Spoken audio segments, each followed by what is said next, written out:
You wake up in a bed you don't own, in an apartment you rent from a faceless corporation. You check your phone, which you're essentially leasing because the battery is designed to die in 2 years, forcing an upgrade. You get in your car and you have to pay a monthly subscription just to use the heated seats that are already physically installed in the vehicle. You drive to a job where you use software that your company rents by the month because buying a permanent license isn't an option anymore. Welcome to 2026. Welcome to the usership economy. It sounds convenient, right? Low upfront costs, everything on demand, frictionless. But there is a darker side to this convenience that nobody is talking about. We are quietly witnessing the greatest rollback of property rights since the end of feudalism. We are moving from a society of owners to a society of renters. And the difference between an owner and a renter isn't just financial, it's existential. An owner has rights, a renter has permissions, and permissions can be revoked. My name is Susan, and I've spent the last 15 years analyzing how economic models shift, usually right under our noses, while we're distracted by the latest political drama.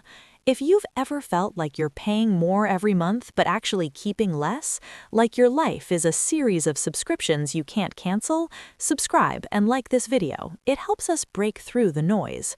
By the end of this video, I'm going to show you the specific mechanism corporations are using to turn you into a permanent source of recurring revenue, why the housing market isn't broken but is actually working exactly as intended for the new landlord class, and the 3 radical steps you need to take right now to reclaim your sovereignty before the concept of private property becomes a history lesson. Let's start with the phrase you've probably heard 1,000 times: you will own nothing and be happy.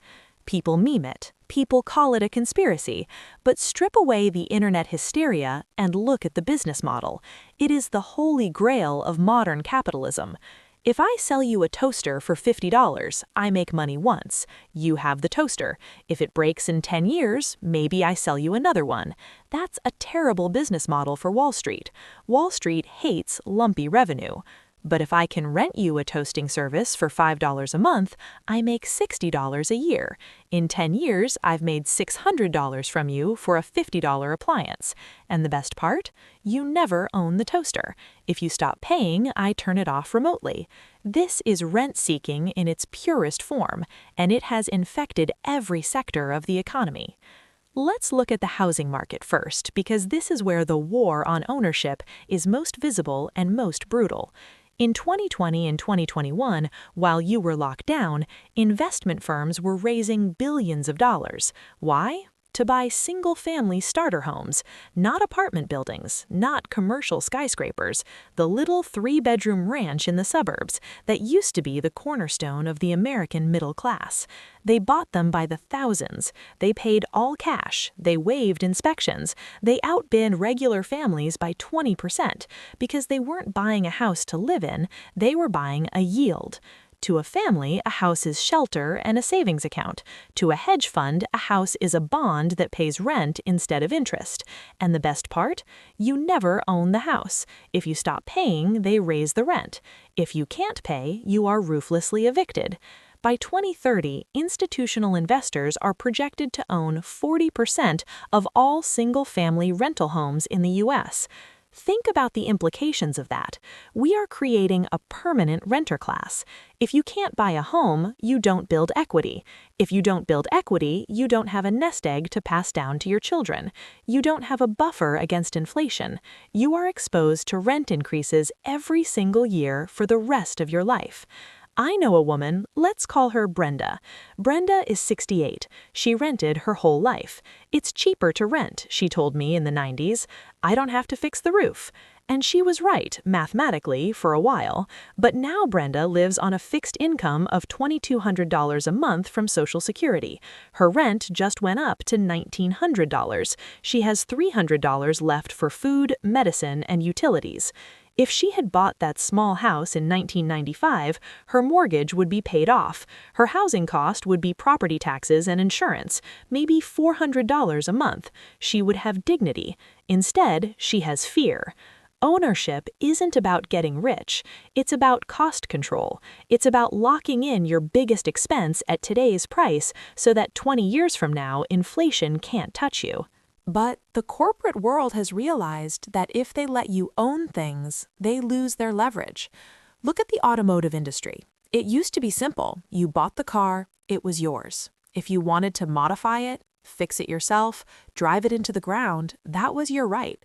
Now, cars are rolling computers, and the manufacturers are locking features behind software paywalls. BMW faced backlash for the heated seats subscription, but don't think they stopped. They just pivoted. Now it's performance upgrades. Mercedes offers an acceleration increase subscription for their EVs. You want the full horsepower of the motor you already bought? That's $1,200 a year, please. This is called hardware locking. The capability is there, you own the metal, but you don't own the logic that controls the metal.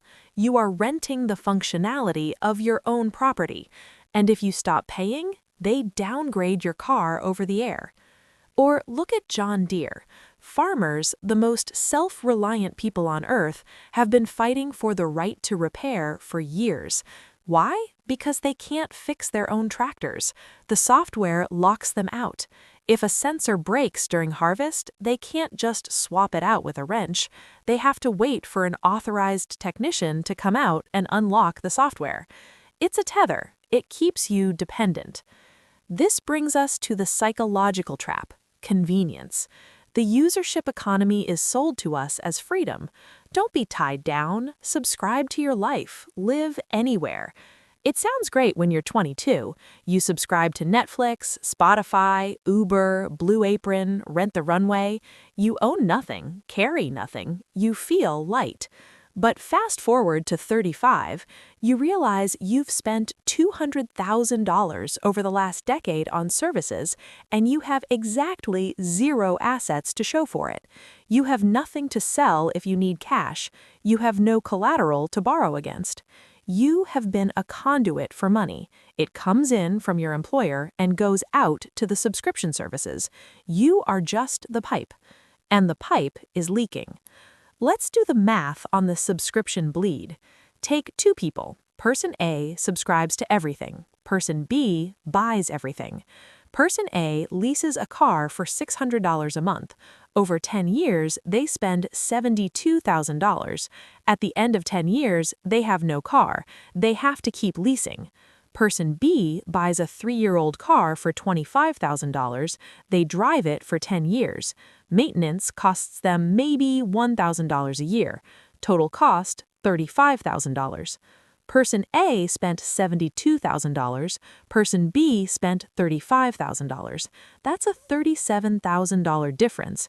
If person B invested that difference in the S&P 500, they'd have an extra $60,000. Now apply that to everything: housing, phones, software, furniture. The renter pays a premium for flexibility, but over a lifetime, that premium compounds into poverty. The owner takes on the burden of maintenance. They have to fix the leak. They have to change the oil. But that burden buys them equity, and equity is the only thing that separates the wealthy from the working class. So why is this happening now? Why the aggressive push? It comes down to interest rates and the search for yield. For 15 years, money was near zero. Money was free. When money is free, asset prices go up. We saw that with stocks and crypto. But now, money has a cost again. Investors aren't looking for speculative growth as much as they are looking for cash flow. They want reliable, recurring income. What is the most reliable recurring income in the world? Your rent, your car payment, your software subscription. You are the yield. Wall Street looks at you and sees an annuity. They want to securitize your life. They want to bundle your monthly payments and sell them to pension funds. And the only way to ensure those payments keep coming is to make sure you never accidentally buy your way out of the system. This is why they build build-to-rent communities. Have you seen these? Entire subdivisions of single-family homes that are not for sale. You can only rent them. It looks like the American dream, nice lawns, picket fences, but nobody owns anything. It's a feudal village disguised as a suburb. The landlord is the lord, and you are the serf paying tribute for the privilege of a roof. It's brilliant business. It's sociopathic economics. So what do we do? How do you opt out of a system that is designed to encompass everything? I'm not going to tell you to go live in the woods and churn your own butter. That's not realistic. But there is a protocol for radical ownership in 2026. Protocol 1, the Forever Buy Strategy. Stop upgrading. The cycle of upgrades is the cycle of poverty. When you buy something, a phone, a car, a laptop, a winter coat, buy the best quality you can afford and then keep it until it literally disintegrates. Break the 2-year cycle. Make it a 5-year cycle. Make it a 10-year cycle. Every year you use an item past its payoff date is pure profit for you. If you keep a car for 10 years instead of leasing a new one every 3, you are effectively paying yourself the lease payment for 7 years. That is thousands of dollars staying in your pocket instead of going to the manufacturer. And whenever possible, buy dumb tech. Buy the refrigerator that doesn't have a Wi-Fi screen. Buy the car that has fewer digital locks. Buy physical media, books, vinyl, Blu-rays. I know it sounds archaic, but physical media is property. A digital license is a permission slip. When Amazon lost the rights to 1984 on the Kindle a few years ago, they remotely deleted it from people's devices. Think about the irony of that. They erased a book about totalitarian control from the devices of people who thought they owned it. If you can't hold it, you don't own it. Protocol 2, the equity scramble. If you are renting right now, you are in a burning building. The fire is inflation. You need to find a way to lock in your housing costs. I don't care if you have to move to a cheaper city. I don't care if you have to buy a duplex with a friend. I don't care if you have to buy a tiny condo that needs work. Get on the property ladder, even if it's the bottom rung, even if it's ugly. Because once you own, you are hedged. If the dollar collapses, your house price goes up. If rent skyrockets, your mortgage stays the same, mostly. You have to cross the chasm from payer to owner. The bridge is being pulled up, so jump now. Protocol 3, digital sovereignty. We talk a lot about physical assets, but your digital life is also rented. You rent your audience on Instagram, you rent your storage on Google Drive. If you are a creator or a business owner, you need to own your distribution, an email list, a website, a direct relationship with your customers that no algorithm can touch. And yes, this brings us back to Bitcoin. I view Bitcoin as the ultimate bearer asset. It is the only digital thing you can truly own without a middleman. If you hold your own keys, nobody can censor your transaction. Nobody can dilute your supply. Nobody can lock you out of your account because they don't like your politics. It is property rights encoded in mathematics. Whether you like crypto or not, you have to appreciate the utility of an asset that cannot be seized or devalued by a central authority. In a world where everything else is becoming a subscription, Bitcoin is a rock. Here's the conclusion, and I want you to really hear this. The future that is being built for us is a service-based reality. You will get good service. The drone will deliver your pizza instantly, the algorithm will pick the perfect movie, the car will drive itself. But you will be a guest in your own life. You will be subject to the terms of service, and terms of service can change. Prices can change. Access can be denied. Freedom is not convenience. Freedom is autonomy, and you cannot have autonomy without ownership. The man who owns his land, owns his tools, and owns his assets can say no. The man who rents everything has to say yes. He has to say yes to the price hike. He has to say yes to the data tracking. He has to say yes to the overtime shift because he needs to make the lease payment. Ownership is the ability to say no. It is the power of FU money, but applied to physical objects. I don't need your upgrade. My old one works fine. I don't care if you raise rent. I own the deed. That is power. They don't want you to have that power. They want you compliant. They want you subscribing. They want you happy with your lack of responsibility. Don't take the bait. Embrace the hassle of ownership. Embrace the burden of maintenance. Embrace the difficulty of saving for the down payment, because on the other side of that difficulty is the only thing that matters: liberty. The middle class wasn't built on salary, it was built on property. If we lose property, we lose the middle class, and we revert to the historical norm: lords and serfs. Which one do you want to be? I know which one I'm choosing. If you want to see the specific breakdown of owner math versus renter math over a 20-year period, the spreadsheet that literally made me stop leasing cars forever, I've got a deep dive video on that coming up next. Stay sovereign. See you next time.